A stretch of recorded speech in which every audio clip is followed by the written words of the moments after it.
You all know what time it is. That's right. It is playoff hockey time. We have just a few days left in the regular season. Tons, and I mean tons of implications are coming up right now. As we are recording this episode, you have teams that are fighting for their playoff futures and lives, as well as teams trying to lock up one seeds in their divisions to make sure they get the favorable matchup they want. President's Trophy is up for grabs. All this coming down to the wire, and we're going to break it down for you, East and West playoff matchups for the first round, what to expect next here on The Crease.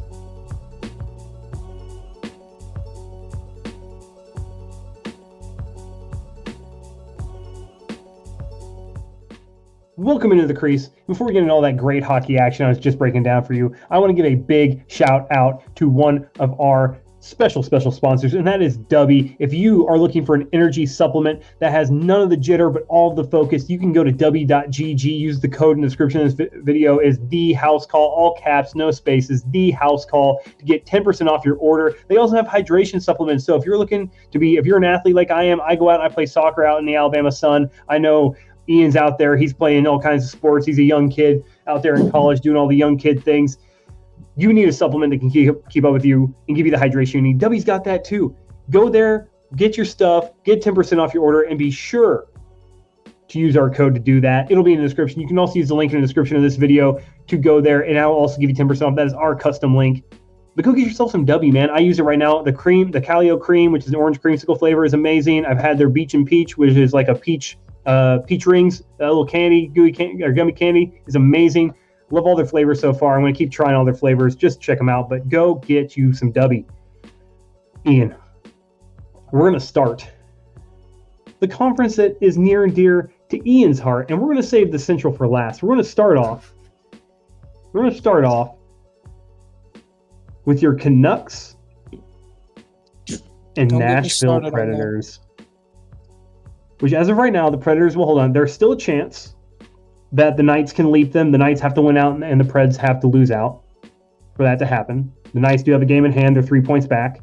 And the Predators, if I remember correctly, based on the score we're watching right now, are losing to Pittsburgh 3-1. I also don't think they have to worry about the Preds have to worry about the Knights. I think it's the Kings that have to worry about them because the Kings are only a point ahead. Also true. So a lot of things happen. Kings could drop down. Knights could move up. Both of them have 2 more games to play. All of this could culminate. I don't know how it's going to go. I really don't. I think that your Golden Knights, they've been dealing with injuries all season. And we, myself included, I'm guilty of it, wrote them off. I did not think they were going to find a way to stay in the playoffs. I really didn't. They did it. They held it in there. And as of right now, they're the second wild card spot, and they're slated to go, as of right now, to Dallas. We can talk about that matchup later. Let's talk about Vancouver and Nashville first. Yeah, we'll go ahead and talk about Vancouver and Nashville first. Now, this was a matchup that we said that Vancouver at the time didn't want.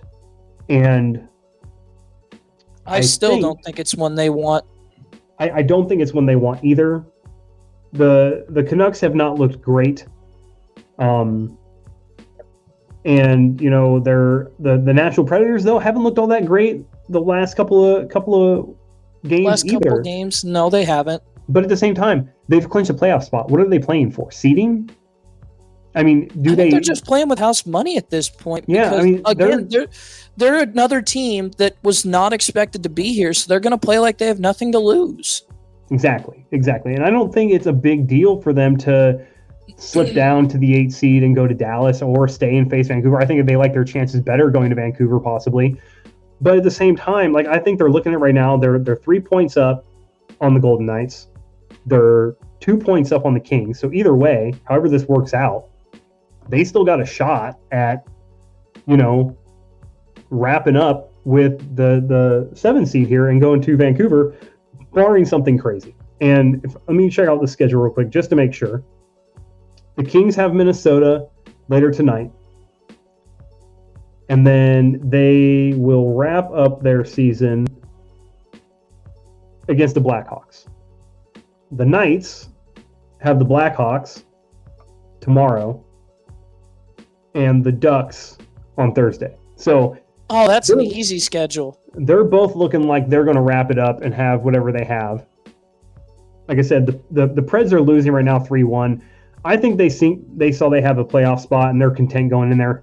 If they lose tonight and the Knights and the Kings win out, the Predators will be the 8th seed. And they're down 3-1 right now. So I'm going who's to the go Preds' with last game of the year? they're playing it. Oh, this is it? This is it. And they're down 3-1. And that was the schedule. The Kings and the Knights both have teams that are no longer in the playoff hunt. I haven't been for weeks. But that would then give Vegas the opportunity to rest some injured guys. It would. But even then, if they still squeak out both wins, they're at 100. And the True. Kings are at 101. That's ridiculous that a 100-win team, that a potentially 100-point team could be a wild card. I mean, the Preds are 99. If they somehow come back and win this game today, they're going to be Which they 101. could. They could. Granted, Pittsburgh's playing for a lot more than Nashville is right now. They are. So I don't see it happening. But I'm going to say the Nashville Predators drop down to 8, and your Vancouver Canucks are going to face either the Kings or the Knights. And as of right now, I don't see either of those teams losing their last 2 games. So let's say they play the Knights. The Knights are going to Vancouver. And I think that is an even worse matchup. That's an even worse matchup for Nashville, for Vancouver, I mean. Yeah, I think that's the worst matchup. I actually think that series is over in 6 if Vegas comes into it with their full accoutrement of players. I think that Vegas, their size, the way they play hockey, we saw how it dominated everybody last week. I think Dallas was the only team that really gave them a scare, because I know that Dallas was down 3-0. Every single one of those games was close. They were closer than the Edmonton series, and Edmonton and Dallas just gave them the toughest struggle last year, and they're roster-wise on paper, they're better than they were last year. Yeah. So, I mean, Vancouver came out of nowhere. I think that they're a really good team. I don't think this series is going to be non-competitive. I think they're going to play a competitive game. But I think the series is the Golden Knights. I think the Golden Knights move on here. But it really just comes down to their health. And I think that, if you look at, we'll have to look at the injury history right now, what they got going on for them. But if they're healthy enough, I mean, what is even healthy enough? But Mark Stone's coming back, and I know the whole thing with Mark Stone, he's not fully healthy. Thomas Hurdle's back though. Jack Eichel's back. Everybody's back, and they've added Hurdle and Hannafin, and Mantha slotted in well there. Mantha's been one of the better additions from the trade deadline. Yeah, I mean, I think right now all we have on the April 15th, so they have William Carrier, injured reserve, Robin Lehner, injured reserve. I don't think Robin Lehner's ever going to play again. Yeah, and so you have Alex Pietrangelo, and he's day-to-day. That's the only person listed on the Vegas Golden Knights. He'll be back. So he's day-to-day as of April 15th, which is today. So the Knights are coming into it healthy. According to their injury report, they are ready to go. And I think that's the worst-case scenario for Vancouver. Yes. Vancouver. Dude, and so I'm going to take the Knights. That D-core in Vegas is loaded. Let's look at their defense. Let's look at that defense in Vegas. I'm going to go on their roster.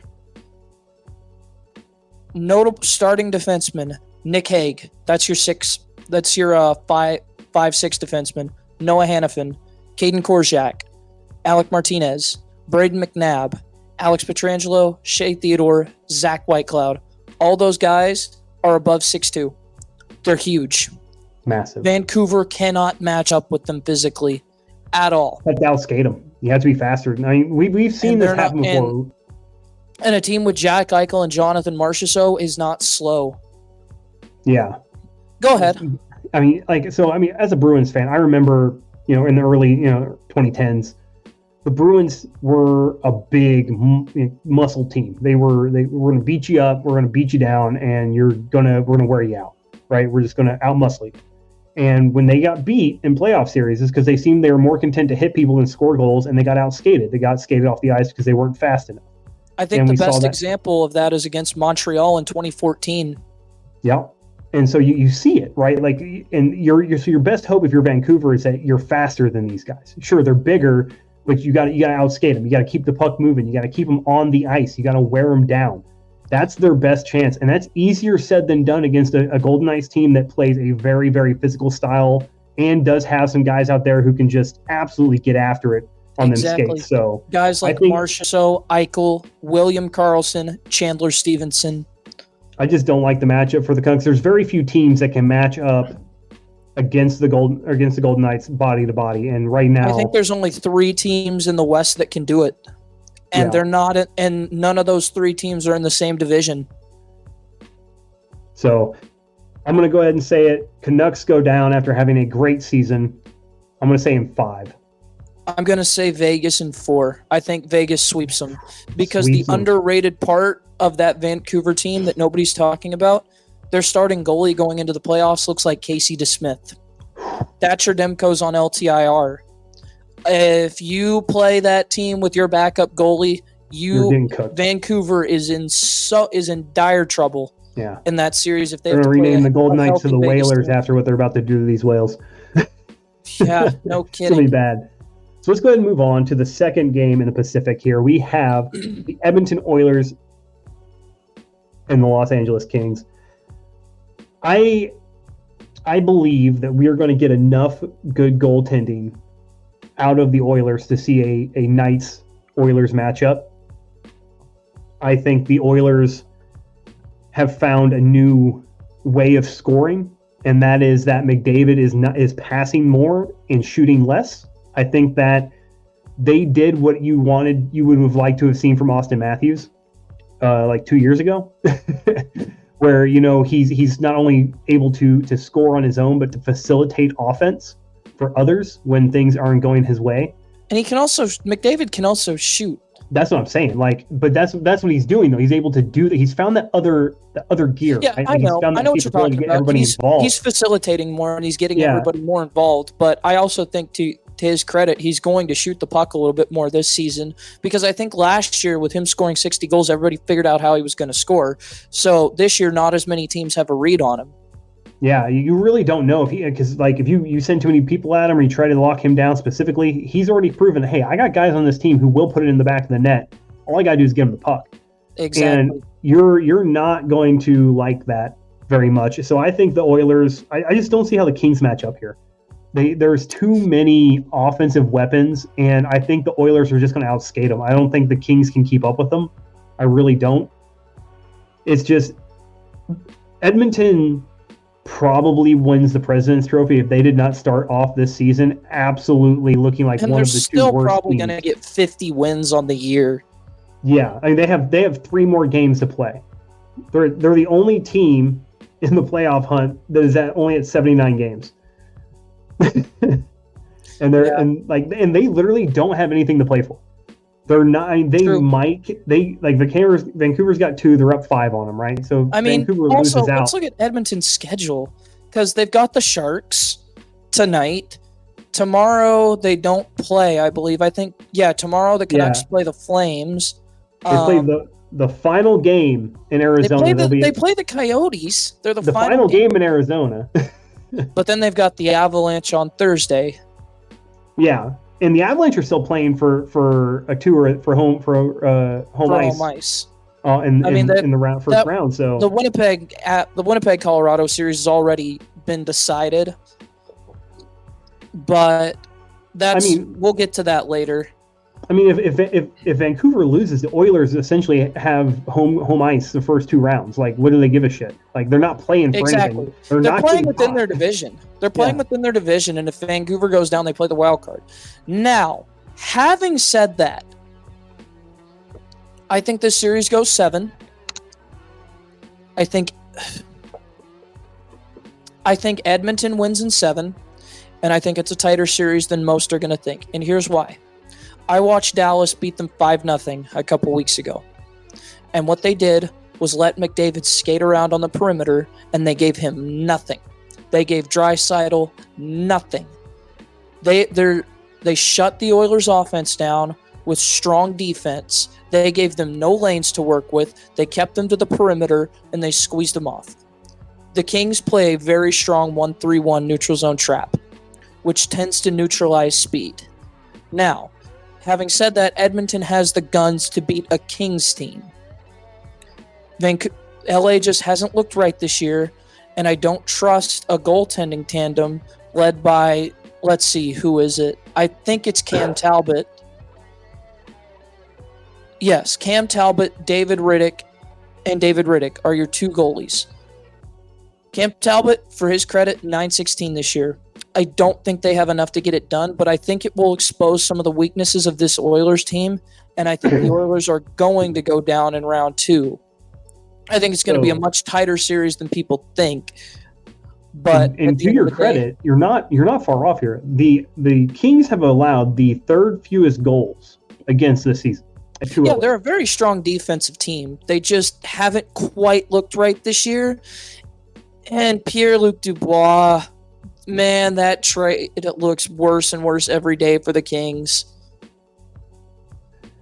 Yeah, the only two, but they, to your credit again, the only two teams that have scored fewer goals than them this season is the Islanders at 237 and the Capitals at 216.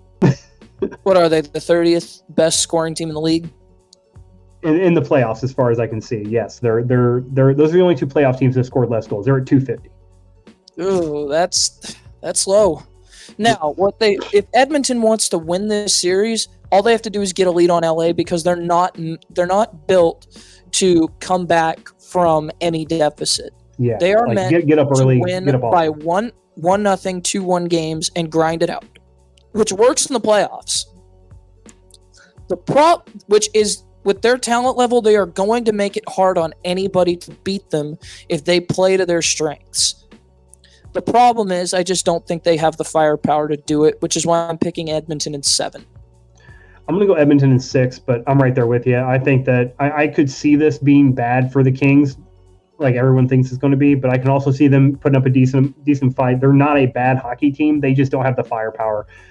We're going to go ahead and move on here. We're going to talk about the Winnipeg Jets and the Colorado Avalanche, which is really realistically going to come down to who's hosting game 1, because they're 1 point away. Colorado's got 1 game left. That's going to happen, I believe, against Edmonton. They're playing that game. The Jets have a game in hand and a point up. They also own the regulation win total at 44. So tying points doesn't do anything for them. They have to win outright. The Jets will finish off the season hosting Vancouver and hosting the Kraken. So they host the Kraken on tomorrow, and then they will host Vancouver on Thursday. So if they go 1-1, they still hold on to it. If they lose out, the Colorado Avalanche will get the 2 spot in the Central. As of right now, I just don't see how that happens. I think that, even if they win, I think the Jets only have to win 1 game, and it's over, right? So I'm going to say the Jets are hosting game 1. That being said, does it really matter? I think the Jets, if you look at them, I don't think they match up well with Colorado. Colorado hasn't been playing well, but at the same time, they know what they got. Right, they know who they know what they got. They know who they're going to face. It was just a matter if they were going there or they weren't, right? And they know they weren't going to have home ice in round 2. So what's it matter, right? I like Colorado in this. I don't think there's anyone that's going to argue that Colorado and the Jets, that's Colorado's favor. Hellebuck can only do so much, and I just don't think that he's got enough support around him. He's done fantastic all year. I mean, they have the lowest goals against at 194. That's predominantly Connor Hellebuck. Just to be clear, the team, they only have 251 goals on the season. So they're not much better when it comes down to offense than the Kings. And just to be clear, they're also facing a team that put up more goals than the Oilers this year, and the Avalanche, who have 299. So they're going up against the best goal-scoring team in the playoffs. But to the Jets' credit, they're the best defensive team in the playoffs. This is going to be a hell of a series. I just don't know if the Jets have enough to actually hold the Avalanche in check. I think I want this to go 7. I want to be a grinded out sort of just crazy matchup. Connor Hellebuyck, doing like his best Vezina Trophy playoff kind of, you know what I mean? Like if the Vezina Trophy took in playoff performances, I want this to be one of the best playoff performances from a goalie ever. But I still think the Avalanche because take it. If we win in round 1, we have to play them. Well, I mean, I don't think the Jets are going or past round 1. I think it's the Avalanche. But Connor, we've been saying it all year. The Jets can only go as far as Connor Hellebuyck can take them, and it kind of looks like it's the first round to me. I see where you're coming from on that. However, the Jets aren't slouches at scoring, and this Colorado lineup, top to bottom, is strong. But they have a glaring hole on that roster in net. Yeah. Their goaltending has been absolutely atrocious this year, and I have been saying I have been the biggest Alexander Georgiev hater since he was traded from New York and they expected him to be the starter. I think this Avalanche team is going to lose in 7 games. I'm picking the Jets in 7 because I think they have the firepower to get it done. And I think it goes to 7 because I don't think the high-end talent on Colorado is going to let them lose in anything other than 7 because I think they have the talent to win 3 games. But Can you imagine a game 7 in Winnipeg? I've seen this movie before. It was the 2016 Dallas Stars. We started Kari Lettinen and Antti Niemi in net. We had prime Jamie Benn, who was at that time the second best player in the National Hockey League. We had Tyler Seguin, and we had prime Jason Spezza. We could score at will. We went down 3-2 in that series, and the only reason we won was because we outscored our problems. Game 7 was a flaming wreck where we lost 6-1. I think this series is going to mirror that series to a T, because I think the Jets are similarly built to the 2016 Blues, who were one of the better defensive teams in the league, and I think that the Avalanche aren't going to be able to outscore their problems in net. For that reason, I'm picking Jets in 7. And I think it's going to be a 5-2 win for the Jets in Game 7. I mean, it's all going to ride on Connor Hellebuyck. It really is. How often does a playoff series come down to a goalie? Realistically, I mean, it really does. All the time. All the time. It really Look at does. Sergei Bobrovsky. Right? Carried Pecorine in 2017. Brick walls, man. Brick walls, every single one of them. And that takes us to the Nashville Predators and your Dallas Stars, who are in the President's Trophy race. I don't think they're going to get it. I think that, Honestly, the Rangers, I'm fine with us not getting it. Right? You don't want that. You don't want that on your conscience. You don't need that. I don't need that stress. We're already getting a Central Division banner. I don't need the added stress of playing with the President's Trophy curse. We're already getting one banner up next year. We might even get 2 if we win the West in the regular season. I don't want that freaking curse trophy anywhere near my hockey team. And to be fair, the Dallas Stars are the 3rd best goal-scoring team in the playoffs at .296. And they're going to take on the Nashville Predators, who have been hot lately. Like? They're all right. They're getting a lot of inspired play from guys we didn't expect them to get inspired play from. My other question is, what's their goals against average look like this past month, and goals saved above expected this past month? I think we did when we did their thing. I had their stats up. They were a plus 20 something in the last month, which basically put them over the top because they were negative until the last month and a half, and then they went on that run and they're plus 23 right now. So the last month and a half got them in the playoffs. And the question you ask yourself is, how much of what we're seeing them is they just ran out of gas, or are they just coasting, Who, getting ready for Nashville? are they just coasting, getting ready, or do they run out of gas? I think they're out of gas. I'm not going to sound biased here. Nashville's a good team. They're a deep team. I think they're built similarly to the last year's Seattle team. Philip Forsberg has emerged as a superstar. Roman Josi is already an established superstar. I think they're out of gas, though. Dallas, on the other hand, has the best scoring depth in the league, bar none. They have, I believe, 8, maybe 9 20-plus goal scorers, 2 30-goal scorers, one about to get 30 in Jason Robertson. Let's see, 2, 3, 4, 5, 6, 7, 8. They have 8 20-goal scorers on the season. They have, in this last month, Jake Ottinger wasn't great this season. This last month, he's been lights out with a plus 950 save percentage. He's been on a heater. The defense has gotten better. Chris Tanev has fit the system perfectly. He's been exactly what we need. Nashville's a team that struggles to find goals. So I think Dallas is the team to beat in the West, because I think they're just a matchup nightmare roster-wise and play style-wise for anybody, because they can roll their 4 lines and score on you. They can shut you down, and they come in waves.